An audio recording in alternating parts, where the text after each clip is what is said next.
Chris Eads, known online as Wootini, here with another one of my Gay Gamer video podcasts.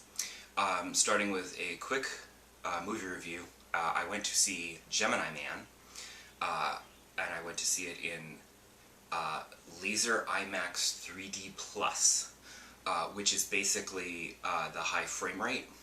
I have never seen a high frame rate movie before. I never saw the Hobbit movies, and I didn't see Ang Lee's last movie about Billy's halftime walk or whatever it was. So this was my first high frame rate movie, and it's going to be my last. It's horrible. I don't understand the appeal of it. I don't know why directors want to use it. Like, it's a high frame rate, so it's great for action sequences, except I feel like even in the action sequences, things still got, like, blurry and jittery and stuff, and it wasn't, like, completely smooth action. Now, granted, I was only seeing it at 60 frames per second, and it's supposed to be screened at 120 frames per second, but there's only, like, a half a dozen theaters across the country that can handle that. So I got, like, the next best thing. Although I sort of wish that I hadn't gone to the IMAX 3D, and maybe just a regular 3D show that would have been, 24 frames per second, so it would have looked like a movie. Because I like my movies to look like a movie, not like a big budget telenovela. Because this high frame rate, it makes everything look like it was shot on video, and it makes everything look cheap, which these movies are not cheap. I know that they are not low budget shot on video movies, but they look like it, and it just makes everything look cheap and inexpensive and like television.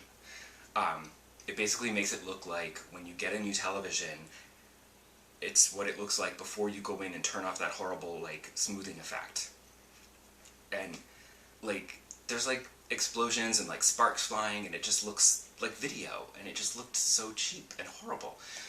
The movie itself is perfectly entertaining. It's a perfectly serviceable sci-fi action-adventure movie. I mean, it's nothing, like, amazing. Like, it's a really adequate movie. The 3D was really cool and added to the film and the experience, but that video look, just the high frame rate video look, it just ruined it for me.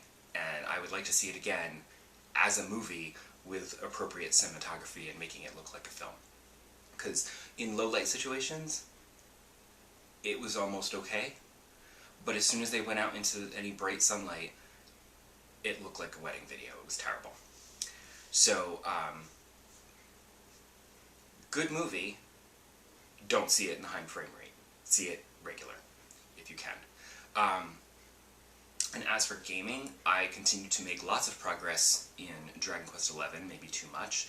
I did hit one area where it was a little frustrating and not as much fun as the game has been so far.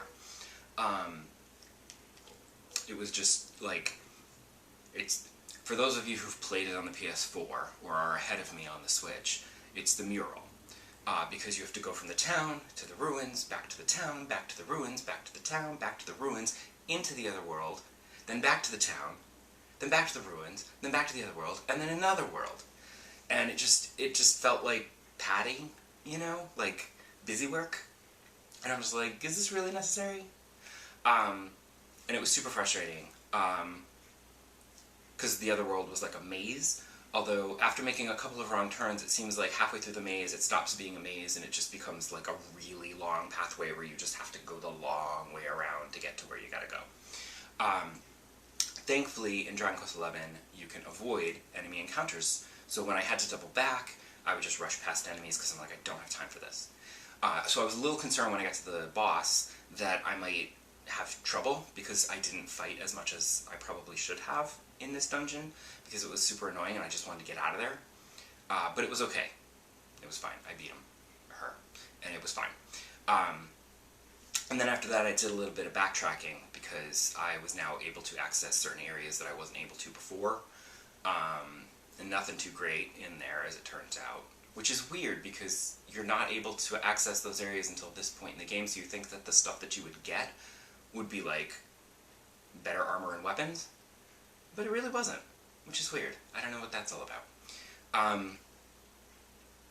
But I was glad for a little bit of backtracking because I was starting to feel like I was getting through the game a little too quickly. I had a couple people being like, "Oh wow, you're already there? What the?" You know. So, I was concerned because I felt like this was going to last me till the end of the year. I know I was going to play it faster because it's portable, and it's not just on my PS4 at home, but I feel like I was getting through it a little too quickly. My friend was like, "Oh my god, you're already there? What the hell?" And I was like, "I can't put it down." And because it's on the Switch, I don't have to put it down. I can play it on a train, I can play it at the laundromat, I can play it in the other room, I can play it wherever I am. And it's great. So, because I was actually thinking, maybe I'll be done with it by the end of October, and maybe I should get Luigi's Mansion, because I still have like a few days left on my Best Buy discount. So I thought, well, maybe I should get that and then just, pick it up at Halloween and like set it aside until I finish Dragon Quest. Because Nintendo games don't go on sale. So I'm like, if I can get the 20% off, maybe I should.